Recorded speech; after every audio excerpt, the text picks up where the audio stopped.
Nemanja Vidić stepped into every match as if it were a confrontation with the final limits of his body, where pain was no longer a signal to stop, but something that had to be ignored. There were moments when he leaped into challenges, collided head-on, headed the ball and then crashed hard into the opponent, fell down, dazed, but still struggled back up before the referee could get close. Because in his world, lying down meant defeat. People saw a fearless center-back, but no one saw the nights he sat silently in the locker room, unwrapping bandages, watching the bruises spread across his body, feeling his knees no longer as flexible as before, feeling every step heavier with each passing season. He did not talk about it, did not complain, did not seek pity, but simply continued to take the field, continued to throw himself into the most dangerous situations, as if living two parallel lives, one life where he was the symbol of invincibility, and another life where his body was gradually worn down in silence. His willpower did not lie in never having felt pain, but in never letting that pain slow his steps, and that very silence made what he endured heavier than any scream could describe. But that very man built a career that very few defenders in history could match, when he won 5 Premier League titles with Manchester United, with the peak being the 2007-2008 season where he and the team claimed the Champions League and the FIFA Club World Cup, becoming part of the greatest collective in Europe at that time. He was voted Premier League Player of the Season twice, a rare honor for a centre-back, and appeared many times in the Team of the Season for both the league and UEFA. In his role as captain, he led the team through pressure-filled transition periods, maintaining the defensive identity that manager Alex Ferguson had built, while forming one of the most fearsome centre-back partnerships in history alongside Rio Ferdinand. From a little-noticed player in Serbia to a symbol of English football, his journey was measured not only by trophies but also by the absolute respect from teammates, opponents, and fans around the world. Before we dive deeper into this journey, please hit like and subscribe to the channel if you feel the weight behind the story of a man who was never allowed to fall. It is not just an action, but a moment of silence to honor a warrior who lived his entire life between glory and the cracks no one could see. Nemanja Vidić was born into a world where childhood had no room for peace, where every morning did not begin with laughter, but with the vague tension left over from the night before, when the adults in the family silently listened to news no one wanted to hear, and the children learned to understand that silence was sometimes more terrifying than noise. Growing up in Serbia during a time of war and social instability, he did not experience a proper childhood as people usually imagine, with carefree days of running and playing without worries, but days where the concept of safety was always fragile and could disappear at any moment. In his family's small house, everything was in shortage, from material things to a sense of stability, and the only constant presence was the wait for something worse that might happen. In that environment, a child like Vidić did not learn how to live, but how to survive. He realized early that the world was not a place for the weak, and if he wanted to move forward, he had to learn to endure things that others might never have to face. His earliest memories were not made of happy moments, but of air raid sirens sounding in the night, of the worried eyes of adults, of the feeling of not knowing if tomorrow would be like today. In that situation, football appeared as a rare escape, not as a distant dream, but as the only space where the world seemed more controllable. On simple dirt fields, without stands, without lights, only children running after the ball as if it were the only way to hold on to normality in an abnormal life. For Vidić, every touch of the ball was not just a game, but a moment of escape from reality, where explosions and anxiety temporarily disappeared, giving way to a single feeling: focus on the present. But what is worth noting is not that he found football, but the way he faced fear from a very young age. Instead of running away, he learned to live with it, to make it so familiar that it no longer made him tremble. In an environment where most children needed protection, Vidić was forced to form his own spiritual armor, something that did not come from training or advice, but from the harsh reality of life. His family, like so many others in that period, had to manage day by day with nameless limitations, where every decision carried careful consideration, and the future was never guaranteed. In that space, maturity came very early, not gently but roughly, with no time to understand but only time to adapt. It was during those years that Vidić's mentality was formed, a mentality not based on simple self-confidence, but on the ability to endure, on accepting that pain was an inevitable part of existence.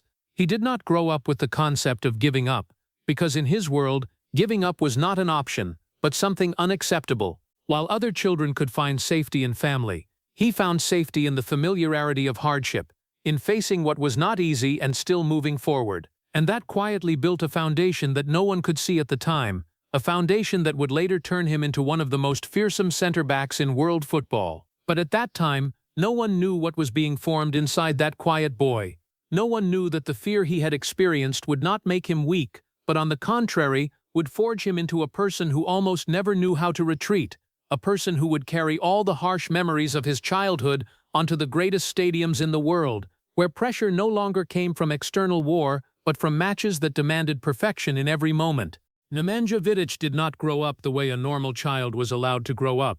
There were no carefree days, no prolonged shelter, no time to learn weakness safely, because very early on, life had forced him to understand that everything had limits, even the protection of family, and if he wanted to survive, he had to learn to stand firm when everything around him was unstable. His childhood passed faster than normal, not because time flowed faster, but because he was forced to mature earlier than other children, forced to understand things that a child should not have to understand.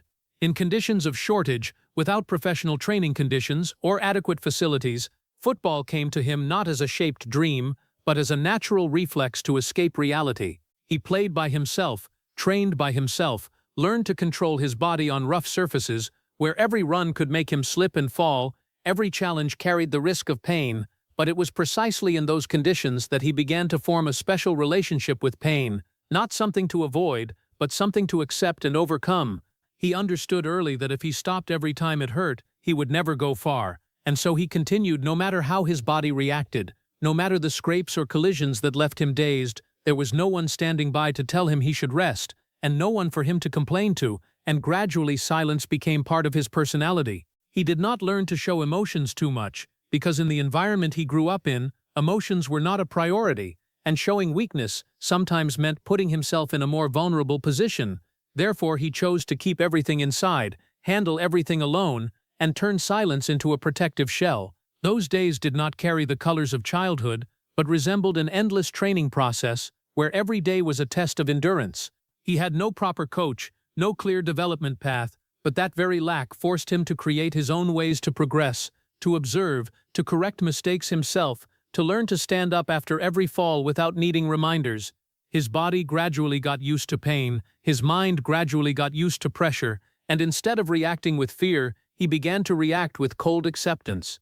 What is remarkable is not how he became strong, but that he never allowed himself to stop because of pain, and that created a form of willpower that is very hard to explain, a willpower that did not come from motivation or inspiration, but from the harsh living conditions that shaped him from within. While other children might cry when they fell, he learned to stand up immediately. While others might seek comfort, he learned silence, and while others might stop, he learned to continue. Those years did not just create a player, but created a person who almost never knew how to retreat, a person who later, when stepping onto professional grass, would carry all the memories of shortage, of pain, and of the prolonged silence from childhood into every ball, every challenge, every moment facing the strongest strikers in the world. And that very foundation, built from the unnoticed days, became what shaped his entire later career, turning him into a center-back that the world knew not only for talent, but for the ability to endure far beyond normal human limits. Muda the Wise. The early years of Nemanja Vidić's career passed in near-total silence, with no stage lights, no attention from international media, and no predictions that one day he would become one of the most fearsome center-backs in the world. At that time, he was just a young player trying to find his place in a still limited football system where talent was not always noticed immediately, and recognition usually came very slowly if at all.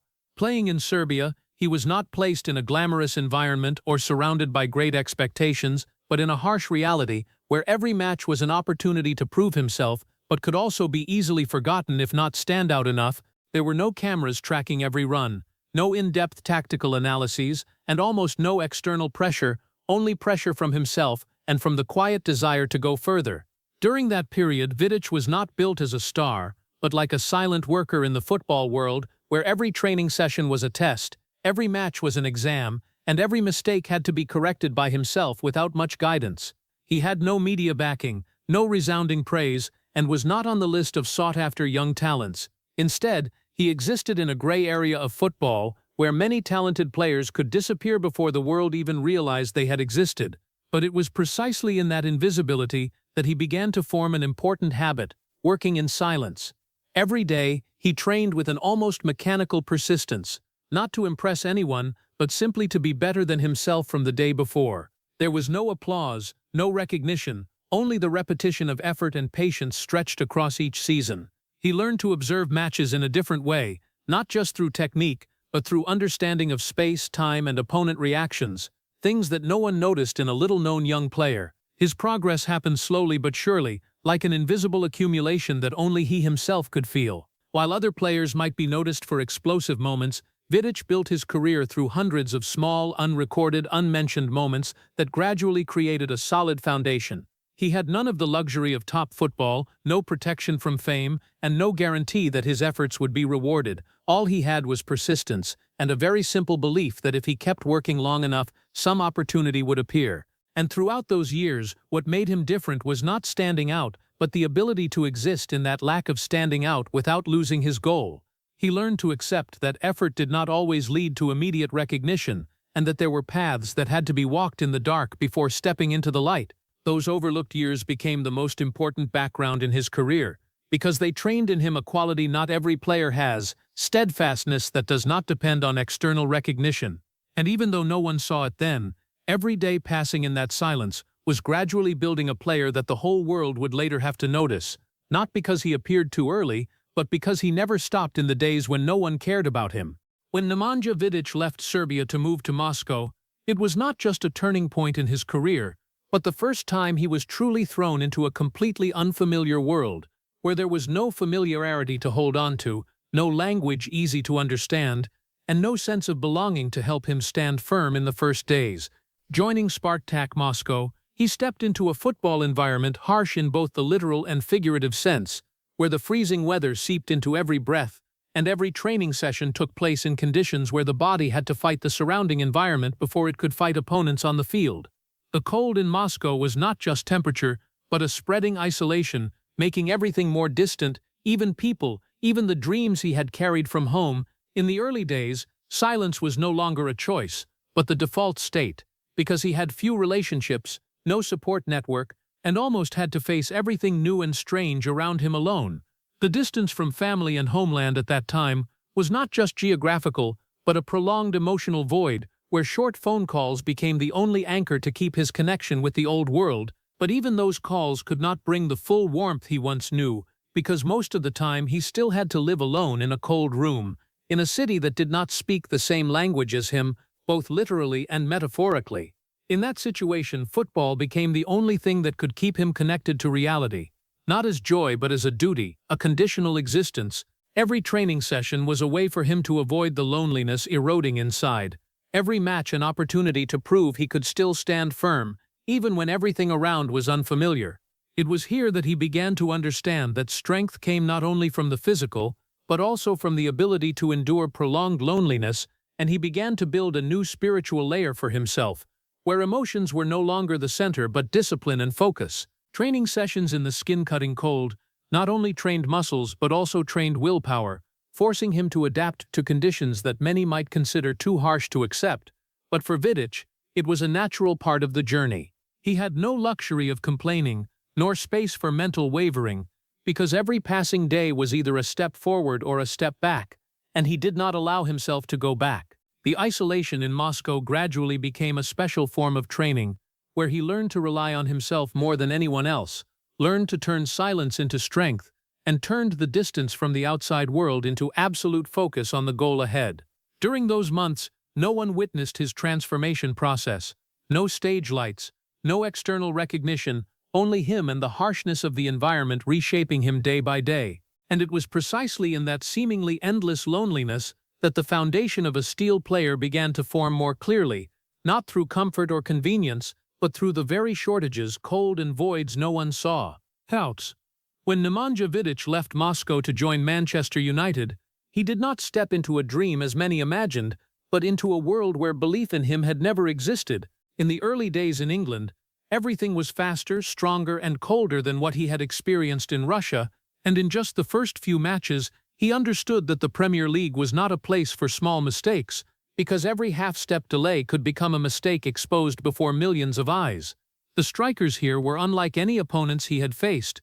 They moved at higher speed, made decisions faster, and exploited spaces with a ruthlessness he had never experienced before. There were moments he was pulled out of position, situations where he reacted half a beat slower, and immediately, the English media did not overlook it. The press began to question his contract, whether he had what it took to survive in the harshest league in the world, and lines of criticism gradually turned him into a big question mark rather than an expected player. Fans, accustomed to Manchester United's very high standards, were also impatient. They saw an unstable centre-back, a player from Serbia and Russia, and they did not hesitate to express doubt. In those first weeks, a feeling of being lost enveloped him, not only on the field but also in daily life, where language, culture, and media pressure made everything more unfamiliar than ever. He did not have many people to talk to, no comfort like at home, and each passing day felt like a test he had not yet found a way to overcome. But it was precisely in that doubt that something else began to form inside him, something invisible to the naked eye: cold determination. He did not react with words, did not argue with the press, did not try to justify, but chose the only way he knew: to keep playing, keep training, and keep enduring. Every training session became a silent battle, where he had to prove his value not with words, but with every block, every challenge, every run that did not allow him to slow down. In the loneliness of an environment that did not trust him, Vidić began to rebuild himself from the smallest things, from positioning, reading situations, to accepting collisions without retreating. And even though the outside world was still skeptical, inside him, one thought began to become clearer: if no one believed in him, then he would become the reason they had to change that thinking, no matter how long it took. There was no immediate change after those early days full of doubt at Manchester United, nor any magical moment that turned Nemanja Vidić from a questioned player into a pillar overnight. Instead, it all started with a very quiet choice: not to abandon the fight. He continued to show up for every training session with almost stubborn determination, accepting every criticism, every doubtful look, every ball he failed, but never letting those things define him. What made him different was not that he made no mistakes, but that he never let those mistakes pull him back. Each time he was beaten, he learned to recover faster. Each time he was underestimated, he chose silence instead of reacting, and it was in that silence that a completely different centre-back began to form. Over time, his progress was no longer random, but became a purposeful accumulation process where every match was a lesson, every challenge a test, and every error an opportunity for him to adjust himself. His body still carried traces from the past, but his spirit became sharper, as if all external doubts were being transformed into internal energy. When he began to regain confidence, the team also began to realize something else. He was not just a pure defender, but someone capable of reshaping the entire defense. And the biggest turning point came when he paired with Rio Ferdinand, forming one of the most stable and fearsome center-back partnerships in Europe at that time. This combination was not only based on technique, but on perfect complementarity between two styles, where one brought calmness, reading the game with intelligence, and the other brought determination, unafraid of collisions, and ready to sacrifice his body to protect the goal. In every big match, when pressure reached its peak, Vidić did not retreat. He advanced, proactively facing the most dangerous strikers, not because he felt no fear, but because he had learned to turn fear into action. There were situations where he dove in to cut the ball in the final split second, moments where he used his own body to block shots, and moments when people only remembered him when the match ended, when the defense stood firm, and the goal remained unbreached. In the locker room, he did not speak much, did not need to become an inspirer with words, because the way he played had become the clearest answer to all previous doubts. Gradually, from a doubted player, he became someone his teammates trusted to entrust with the most dangerous situations, the one standing at the center of the defense in the most important matches, where a small mistake could change the entire season. And in that journey, he not only proved he belonged at Manchester United, but also proved that he did not come here to exist, but to fight. And more importantly, to never retreat before any challenge, no matter the price. After all the years of doubt, criticism, and fighting to prove his worth, Nemanja Vidić finally stood at the peak of English football with Manchester United, where he was no longer a questioned player, but one of the most important centre-backs in the club's history. The Premier League titles came successively, with the peak being the 2008 Champions League title, where he and his teammates stood in the middle of Europe as true conquerors, and every moment on the field at that time reflected a clear truth.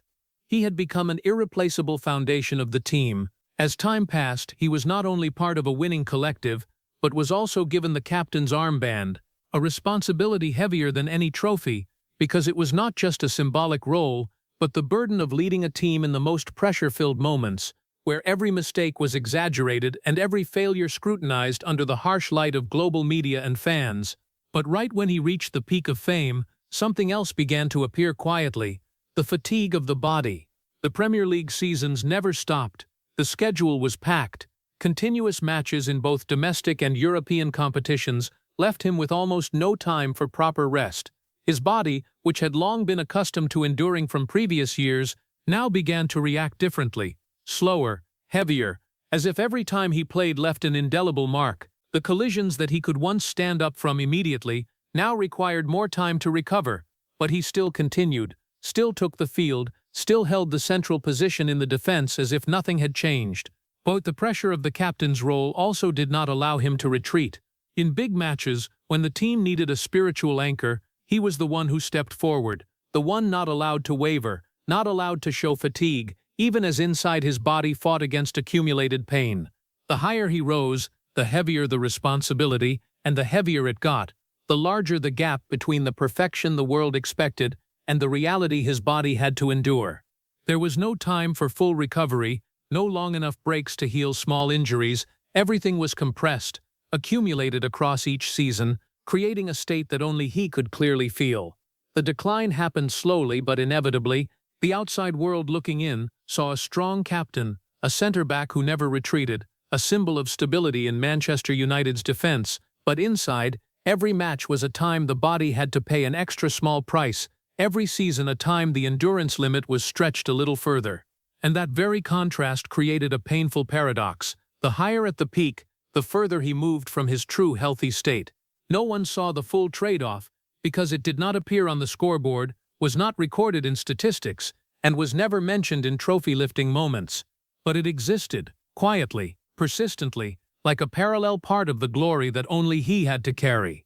No one saw the full true story behind every time Nemanja Vidić stepped onto the field in Manchester United's colours, because in front of the cameras he was always the image of absolute control, of a centre-back who never wavered, standing in the right position, challenging fiercely, and leaving the field with a demeanour as if his body was never injured. But the truth lay behind the lights, where there were no cameras, no cheers, only silence and the prolonged pain he was forced to accept as a normal part of life. After every match, while teammates could celebrate or recover in a relatively comfortable state, Vidić stepped into another world where his body began to speak, where the collisions from the previous 90 minutes were no longer memories but became aching sensations spreading through every joint, every muscle, every smallest movement. What made his life different was not that he got injured, because in top football injuries are unavoidable, but the way he never stopped to truly recover as his body needed. The small pains accumulated through each match, the seemingly normal collisions but repeated hundreds of times, gradually turned his body into a system always under load, with no proper rest. There were matches where he stepped onto the field in less than perfect condition, but no one knew it because he never showed it, never used it as a reason to withdraw. In the eyes of fans, he was still the steel wall, but behind that steel was a body being worn down over time. The most noteworthy thing was his absolute silence. Vidić was not the type of player to share about pain, not someone to complain about the schedule or physical pressure, and never appeared before the media to talk about what he was enduring. He chose to keep everything inside, handle it the only way he knew, continue playing. That very silence made everything more serious, because there were no warnings, no clear signs, no moments showing he was approaching the limit. The world only saw the final result, a centre-back always present, always stable, always ready for big matches. But in the locker room, after every 90 minutes, the story was completely different. The slower steps, the light touches to the knees, the short pauses before standing up from the chair, all were signs of a body paying the price. Not once, but repeated week after week, month after month, season after season, until the decline was no longer deniable but became a familiar state. He learned to live with it, learned to distinguish between pain that could be endured and pain that had to be ignored, but the boundary between the two became increasingly blurred over time. The most paradoxical thing was that even as his body declined, his form in the eyes of the public still remained at a very high level for many periods. He was still the commander of the defense, still entrusted with facing the most dangerous strikers in Europe, still trusted in decisive matches. But behind that stability was an invisible trade-off. He no longer fully recovered between matches, no longer in the fresh state like the early years, and every time he took the field was a time his body had to borrow more strength from its own future. The higher at the peak, the clearer the contradiction. The world saw someone irreplaceable, but inside him was a body no longer intact as before. No one questioned why he always played with such high intensity, and no one knew that after every match, he had to go through a prolonged and quiet recovery process, where fatigue did not disappear but was only compressed to prepare for the next match. And it was in that parallel existence, a strong man on the field and a body gradually wearing down away from the lights, that Vidić's double life became clearer than ever, a life where the world only saw the visible part, while the submerged part only he knew, and he had never told. Throughout many years, Nemanja Vidić had grown accustomed to his body having to endure, accustomed to the feeling of pain but still continuing to play, accustomed to ignoring the smallest warning signals to keep himself on the pitch for Manchester United. But then came a point when his body no longer compromised. The serious knee injury appeared not as a single moment, but as the result of hundreds of matches, thousands of collisions, and countless times he forced himself to stand up when he should have stopped long ago. This time, everything was different. There was no more ability to endure a little more, no more familiar flexibility, no more feeling that his body would recover after just a few short days of rest. Gone. The pain was no longer something that could be ignored. It became the first clear limit he could not overcome with willpower alone. When he tried to return to training, every step carried a heaviness, as if his knee no longer belonged to him.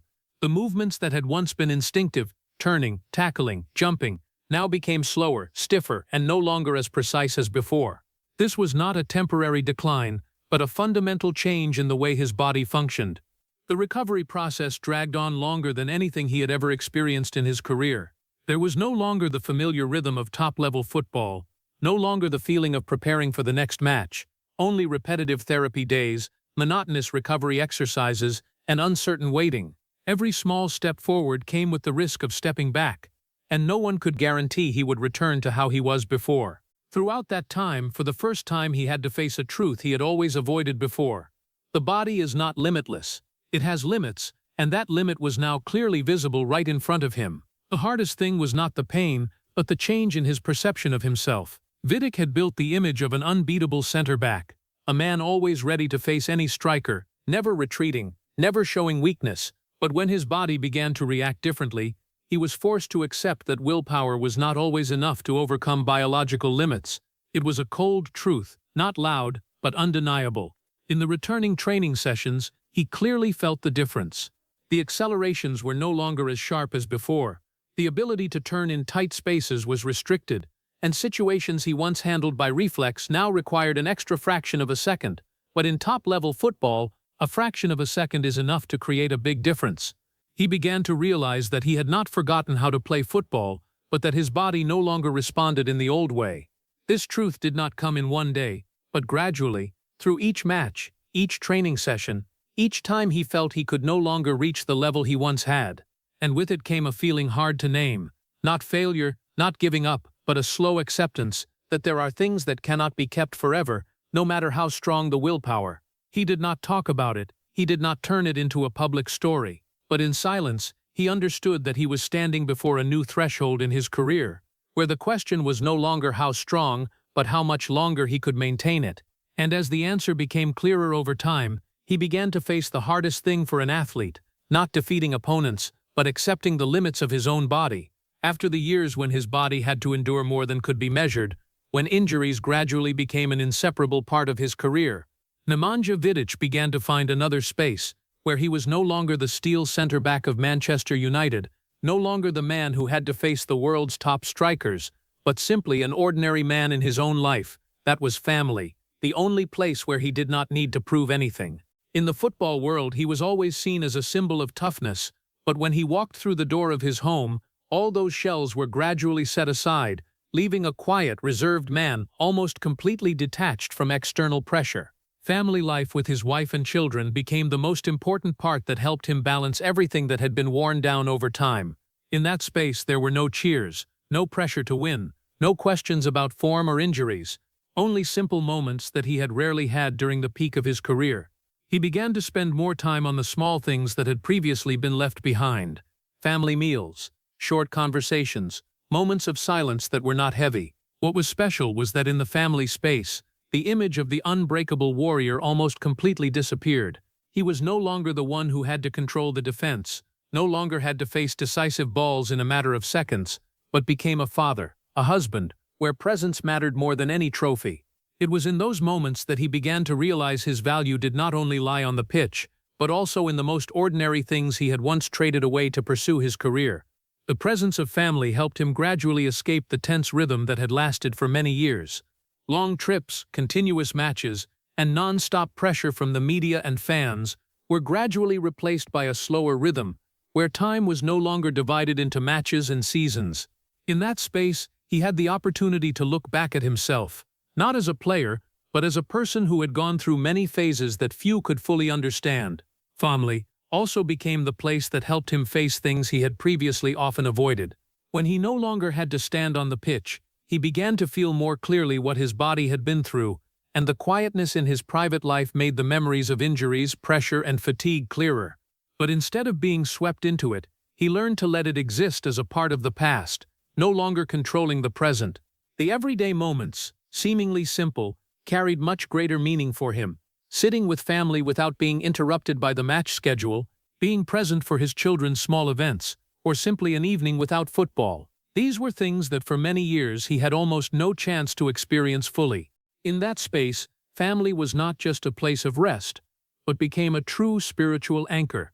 Not trophies, not stadium lights, but that very stability and peace helped him balance everything that had been pushed too far in his career.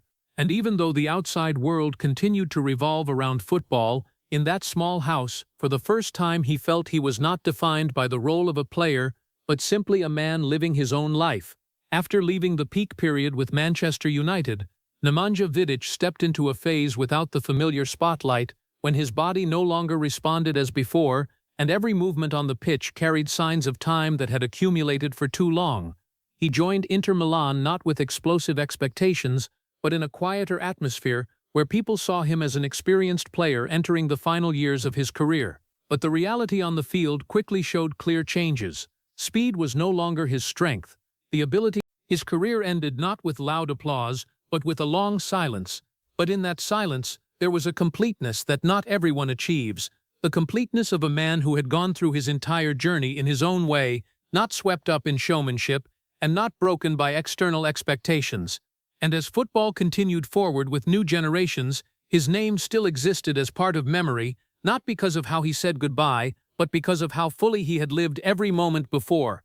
After leaving the top pitch, Nemanja Vidić did not choose a noisy life with the media or the glamorous roles often seen in former players, but quietly returned to Serbia, where everything had once begun, as if he was rediscovering the most original part of himself after a long journey full of collisions and pressure. There were no longer the cheers of tens of thousands of spectators at Manchester United, no decisive matches, no tense nights at the peak of Europe, only a slower, quieter life with less scrutiny. He chose a discreet way of living, almost detached from media attention, not appearing regularly in public, not seeking new recognition, and not trying to maintain the image of a football legend in daily life. This was not withdrawal, but a natural transformation, where for the first time in many years he could exist without being defined by the role of a player. In that quietness, he began to spend more time with family, something that during his peak career had always been limited by a packed match schedule and non-stop pressure. Family life became his new center. Things that had once been very simple but rare in the past, meals uninterrupted by schedules, unhurried conversations, ordinary moments not tied to match results, now became the most important part of his daily rhythm. He was no longer the one who had to prepare for big matches, but a father, a husband, a man relearning how to live slower and feel the things he had once had to sacrifice to pursue his career. Although he no longer played, Vidić still maintained a certain connection with football, but in a lighter and less pressured way. He participated in some sports-related activities, shared experience, appeared in roles that did not require direct competition, and watched football from a different perspective, not as an insider who had to fight every minute, but as someone who had experienced it, looking back at his own journey and the new generation.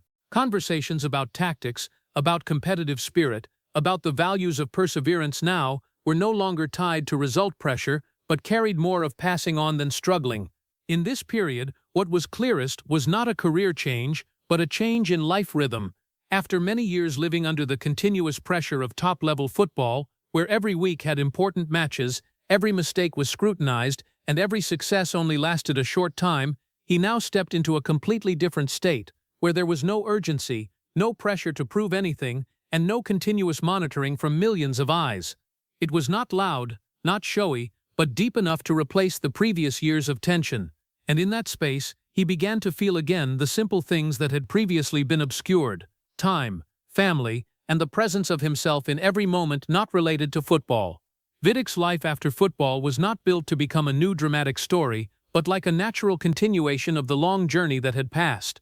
And in that quietness, people saw one clear thing: after all the years of non-stop fighting, what he sought was not more trophies or recognition, but simply a life no longer controlled by the pressure of the battlefield he had once called his career. Looking back at Nemanja Vidić's entire journey, from his childhood days in Serbia amid instability, war, and shortage, to standing at the peak with Manchester United, people begin to understand that his life had never been just a simple football story, but a long journey between two parallel worlds, one world that everyone saw, and one world that only he had to live in. In the eyes of the public, he was a symbol of absolute strength, a fearless center-back, a captain who always stood firm in the most important moments, a man ready to throw himself into every ball without thinking.